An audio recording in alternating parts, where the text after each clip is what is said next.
requirements to review before it can be finalized for the SAC application. Okay, great. Well, please go ahead and keep us posted on that. We'll put just a Christopher Holmes update for old business moving forward. And if there is any other information that y'all want to share about the project as we're going along. Okay.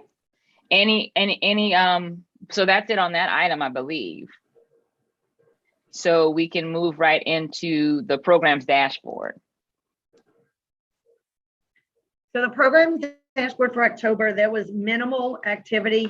As you know, there was no payouts for the Community Support Fund. The OWN New Orleans program has been decommissioned. I will say there was activity on the Green Mortgage program. We did have 3 originations in October. I did receive word today that one of them did close on November 8th, and the other 2 are scheduled to close by the end of November. And yeah, so was one of those with Whitney Bank? Or was that the one from last month? Out of the 3, it was Liberty Bank, NFM Lending, and Fidelity. Okay, so it must have been the one last month that was at Whitney. Okay. Yes. Okay. So more to come on the next meeting regarding those closings. And yeah, so this is where, you know, we talked about this. We've talked since we've seen each other a lot this week. I do know I owe you all some more information on the presentation dashboard that we want to do for all of the projects. I think you guys did a great job in setting that up for the next meeting. I did talk to, I do want to reiterate to everybody, she's not here, but it is also my concern as well. I don't want to just say it was her, but she and I both mentioned the fact that we do want to make sure that the program committee sees these projects at least a month before they have to go to the full board. And so, because there's a lot of documentation to get through, there's a lot of complexity. And while this body will, you know, stay as long as it takes to get the work done to slog through the deals, I would hate for a project to be delayed because there are questions that just haven't been adequately answered. So, but I think that you guys have done a great job putting these dashboards together. You know, they're detailed, but also very, very easy to read. And they're really good reference points. So it's helpful, especially when you all are talking about when we're hearing from you all, and sometimes we're hearing from the developer, if we can always just look up and see, okay, we're talking about this project in this many units, because sometimes when you get into the weeds, that gets lost. So Kelly, I know I owe you comments. I will get them to you this week.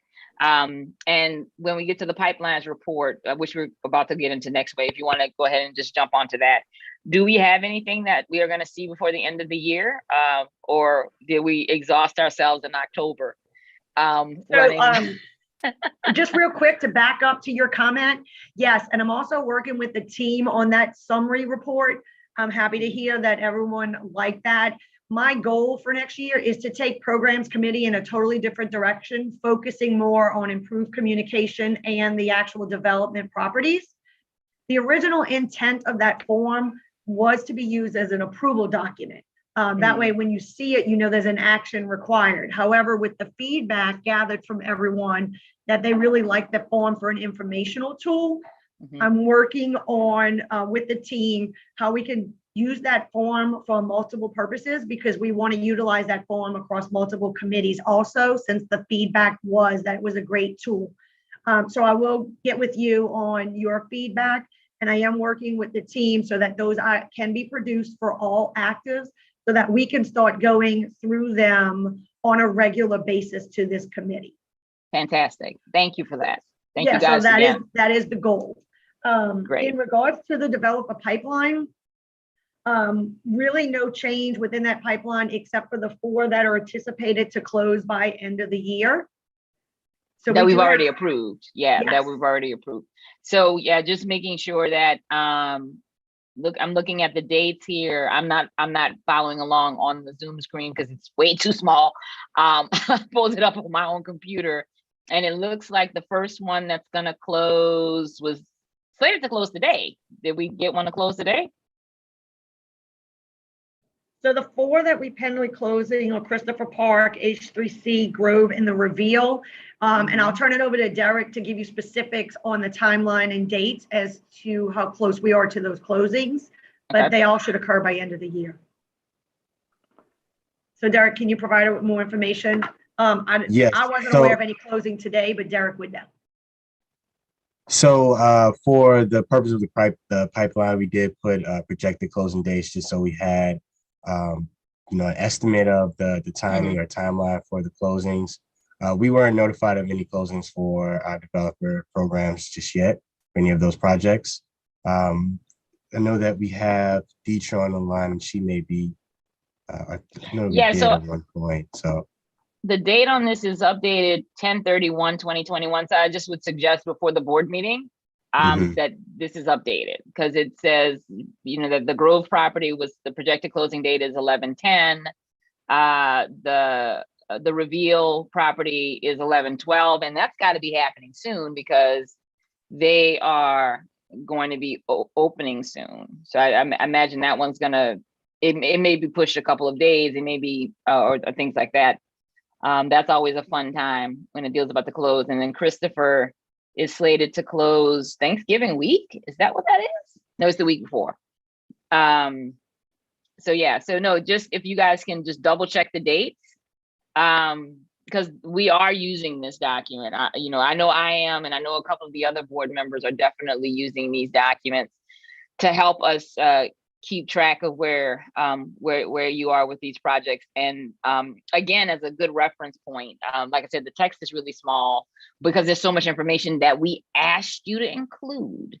So that wasn't a complaint, it was just an acknowledgement. But that's why people have Zooms on their computers. So I would just Also, suggest updating the pipeline report before the board meeting next week. Yeah, definitely will do that. In addition, as we go through this summary report, those dates, I know everyone looks at are really important. I'm trying to coordinate just a one-off graph of projected dates so that you could literally look at what's coming up within the next 30 or 60 days instead of referencing that sheet that's so small. Well, I mean, like I said, I like the sheet because it's a level of detail that I get it. Like, I mean, what can happen is that there can be multiple ways that you can look at it. Like you could, it could be a part of the dashboard, just upcoming projects, and then that tells someone, hey, you want some more detail, go to the pipeline report. Because what I do not want is stressing you guys out by like putting all of this information in multiple places. So yeah, I think we can make that work. Okay.